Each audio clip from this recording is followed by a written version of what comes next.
Test 1 2 3. Test 1 2 3. Test 1 2 3. Test 1 2 3.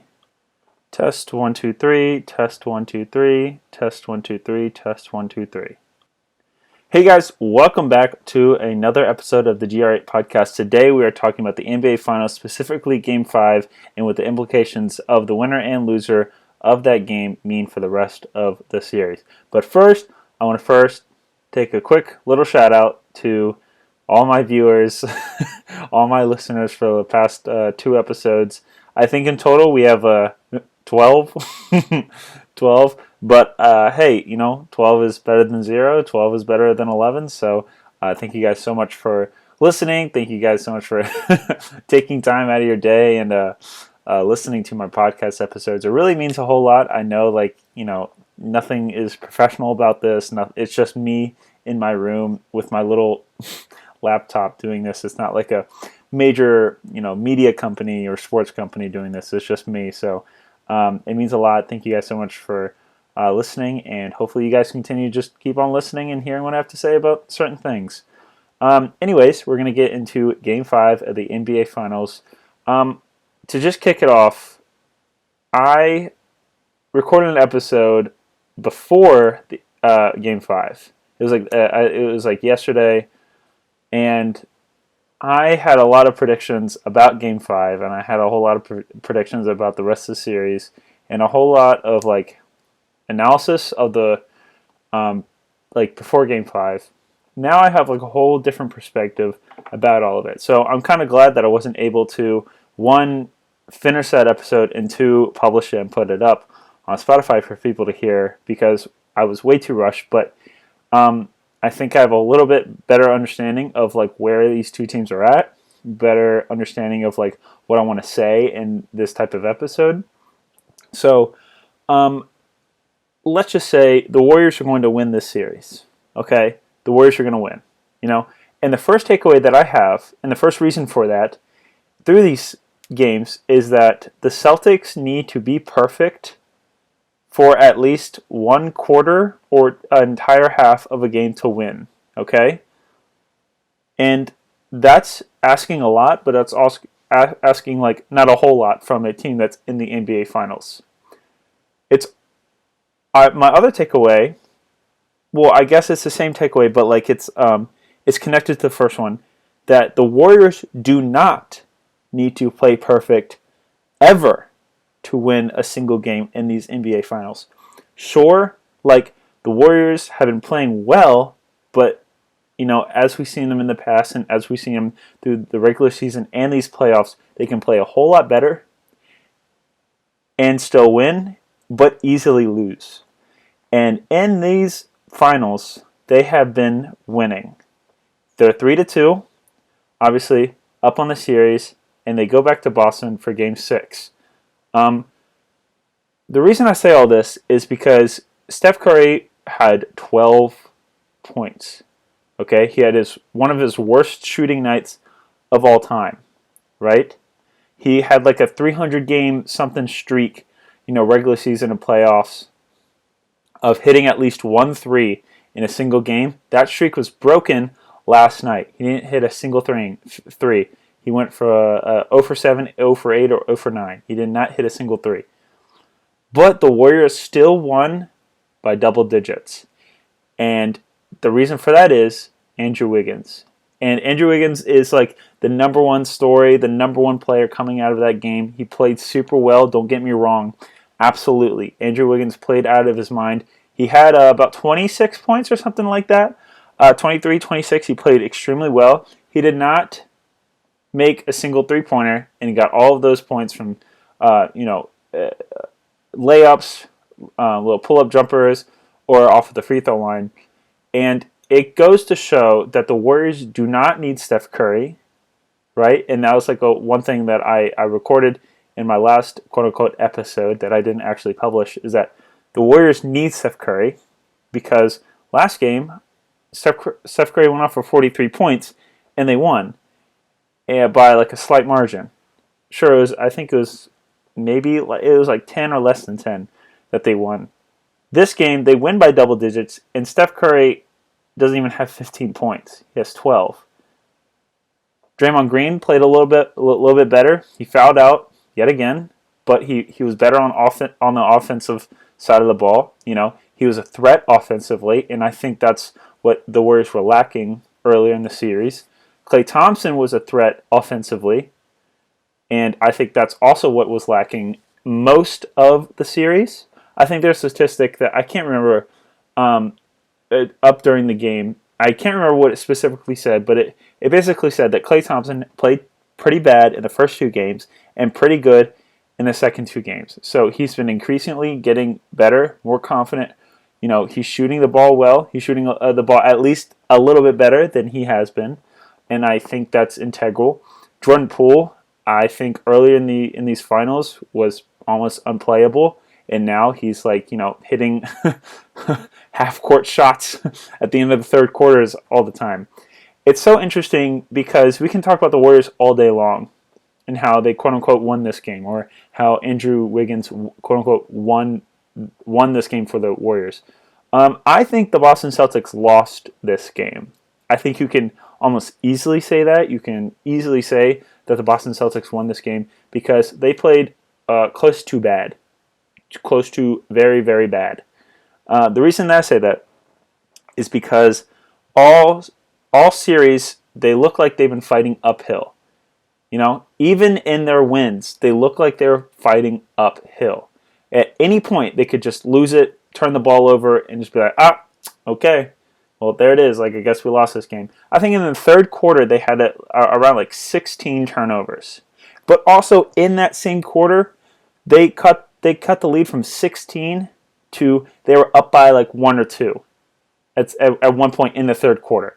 And it's funny because the Warriors have been known for years to be winning the third quarter team. Come out of the locker room at halftime, after halftime, and they score a bunch of points and they win the third quarter, and they would go on to win the game. The Celtics came out of that locker room, and I thought to myself during halftime, it's like the Celtics have to come out and make this a ball game. And they did. They did for about 8-10 minutes. And after that, they just started turning the ball over. They literally had tunnel vision. It looked like literally looked like somebody on the sidelines put a blindfold over every single one of the Boston Celtics players and just let them roam free. And that's what happened. They started turning the ball over. They started missing shots. Literally, they went from 7 for 8 in the third quarter. And then at the end of the third quarter, and mostly in the fourth quarter, they just absolutely stunk it up. They started turning the ball over. They had more than almost 20 turnovers, or a little bit more than 20. Everybody's plus minuses on that team was just bad.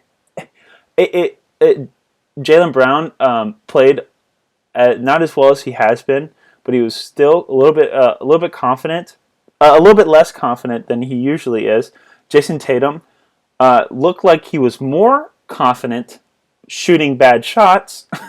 It just doesn't make sense. I was watching this game and I'm like, okay, it's just a normal NBA Finals game. You go through your first half and it's like, okay, you're down by 8, you're down by 10, you're down by 12. That doesn't mean a whole lot when it's early in the game, right? So when you go to the locker room, the head coaches make adjustments and say, you need to guard this, you need to guard how you need to guard this. And then you come out of that locker room and then you execute. And the Celtics executed for a good long while, and I thought that the Celtics had it. I thought the Celtics were like, okay, they're coming out of that locker room, they're coming out with fire, they're coming out with passion, they're coming out with dynamic offense, they're coming out with dynamic defense. And then just everything crumbled. Grant Williams didn't play very well. Al Horford didn't play very well. Marcus Smart didn't play very well. He had 1 or 2 threes, but it's really hard when you have these spurts of 8 to 10 minutes when you play super well, right? Remember, 7 for 8 for 3-pointers, and that's just 3-pointers that they shot. They cut the lead from 16 or around the late teens to they went up by 1 or 2, right? If the game was just judged by the third quarter, Boston Celtics easily win. But when you have players like Andrew Wiggins, great role players like Andrew Wiggins, Otto Porter Jr., who started this game and played very well, Kevon Looney, who is not the greatest center in the world, but is a very good role player in the center position. And then Draymond Green, again fouled out, but he was more active. He was emotionally invested in the game. Steph Curry looked checked out of the game, and yet the Warriors still won. The Warriors still won. I think that would be like if I was writing an article, right, about this game, I think my article title would be Warriors Still Won. Because I was absolutely convinced that early in the series that the Warriors needed Steph Curry to get 20, 25, 30 points per night to get a win. And yes, he went off for 20, 25, 30 points in those losses, but in those wins, Steph Curry was probably the best player on the floor. And then below him was Jaylen Brown. Last game, that's obviously the story for last game. This game, I would put Steph Curry below some of some of the Boston bench players. He was not a good player. It's so weird that he went from one of his best shooting performances, one of his best just game performances of all time, to his absolute worst. If somebody was betting between Game 4 and Game 5 that, hey, I need to bet this amount of money for Steph Curry to get this amount of points, I would say he's coming off of a very, very good game. He's coming off a very good game high. I would put money on Steph Curry dropping another 20, 25 points. That person would have lost money. That's because of me. How?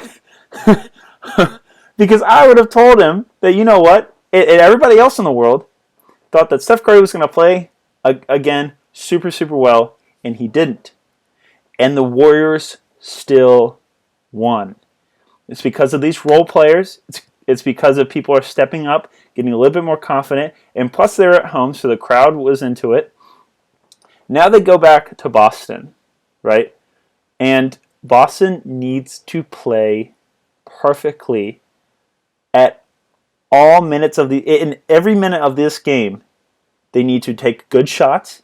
They need to rotate on defense. They need to know where Steph Curry is at all times, but also know how to get around Klay, defensively and offensively, and how to get around Andrew Wiggins. It's hard because you have three players already on the Warriors, Steph Curry, Klay Thompson, and Draymond Green, who can go off at almost any point. And then you have good role-playing centers like Kevon Looney and Otto Porter Jr., and then you have a bench player, Jordan Poole, who's been a very, very good player throughout the regular season and the playoffs.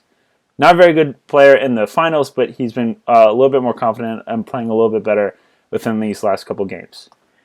So you have three definite threats to your offense and to your defense when they're on offense. And Steph Curry's been playing a little bit better defense, and Draymond Green's obviously former defensive player of the year. You have three players that you definitely need to look at and watch out for.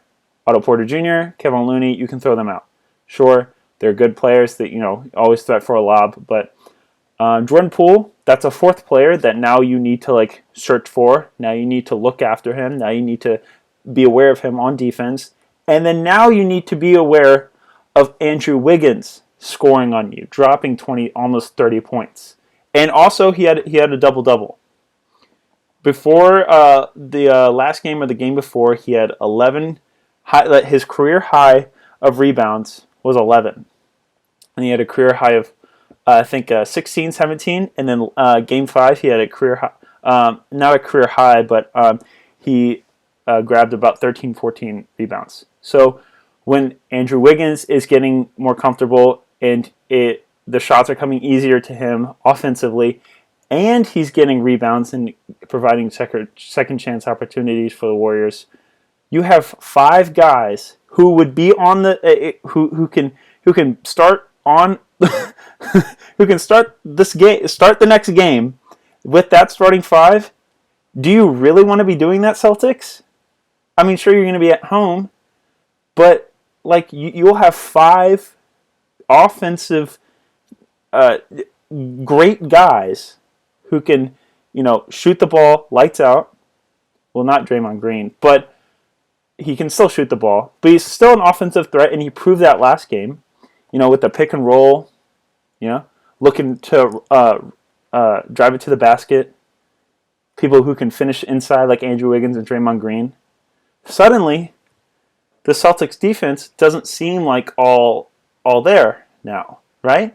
Sure, you have Grant Williams and Marcus Smart who can guard the guard positions, and you also have Al Horford and Robert Williams who can guard the center and power forward positions, and then you have your offensive players like Jalen Green. Oh my gosh, Jason Tatum and Jaylen Brown. Holy cow!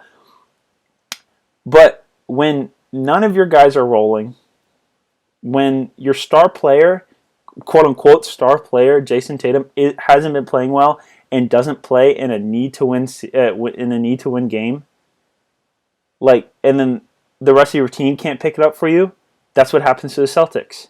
But when your star player still doesn't play well, but your role players and the rest of your team does pick it up for you, that's what happens to the Warriors last game. So it's so interesting, and like I said on my last episode, that these finals is about a game of defense. It's about a one player on each team going off and scoring a lot of points, getting a lot of rebounds, getting a lot of assists. And throughout these games, we've seen like a Jaylen Brown going off. We've seen Al Horford going off. We've seen a Derek White, who's been absolutely silenced in the last couple of games, going off in the first game. We've also seen Steph Curry, obviously with 43 points, and now we've seen an Andrew Wiggins going off. Game 5. So who's going to go off Game 6? What's going to happen in Game 6? Who's going to go off?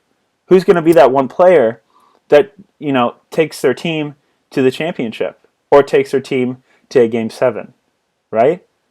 And it's going back to Boston, where Boston is already on their heels. They're treading backwards, trying to guard, trying to play with both their hands tied behind their backs. They're in a very, very vulnerable position, and I don't think with the not as experienced Celtics and not as experienced coaching can go back home with these full frontal Warriors coming at them, shooting threes. Anybody can go off at any time. Half-court shooting at the end of the third quarter players. Can Boston really pull out not really an upset because they'll be at home, but can they really pull out a Game 7? Would they be able to? Are they able to? Does Jason Tatum have it in his head, in his mind, and in his heart, and in his playmaking ability to do that? Does Jaylen Brown have that ability? Does the role players know what to do at all times when Steph Curry is going off or when Steph Curry isn't going off? Or do they know what to do with Andrew Wiggins going off? Do they know what to do with Draymond Green? Or maybe a Klay Thompson? We're coming up on Klay Thompson Game 6. Game 6 Klay Thompson, baby. What's going to happen? That's why I think when it goes back to Boston, I see the Warriors winning. Because I don't see when this game starts, Celtics need every single Celtics player, even down to Nick Stauskas, needs to be ready and pinpoint accuracy of what to do, when to do it, and how to play basketball. And if they do not, the Warriors will sweep right by them. Obviously, it's not going to be a sweep. It will be a 4-2. But in that game, they will blow them out.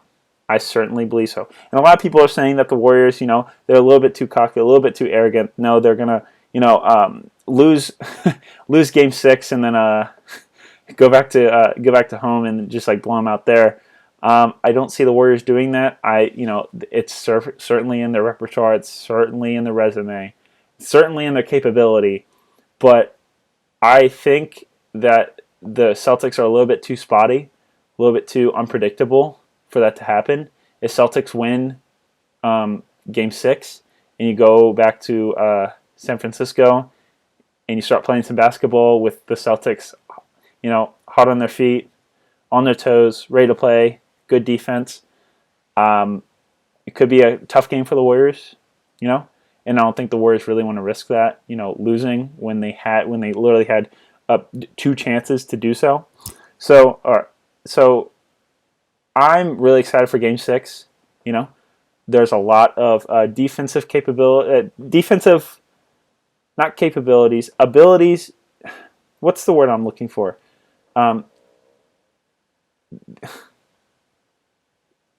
Both teams need to play extremely good defense at the start of Game 6, but also both teams, especially the Celtics, need to play extremely, extremely good offense. I'm really excited for Game 6. I hope you guys are too. Thank you guys so much for listening and me talking about Game 5 of the NBA Finals. It's been so much fun to listen to, so much fun to be invested in, listen to multiple different shows per day. Especially after games, talking about all the implications of these games and implications of different characters and their availability and their ability to score points, and it's been so much fun. These finals have been so much fun. It's like I said, it's not just a good defense versus a good offense. There's so much more to it, and it's so much fun to break it down. So thank you guys so much for listening. I hope you guys listen to the next episode and stay tuned for the rest of my content. So thank you guys so much, and I'll see you guys in the next one.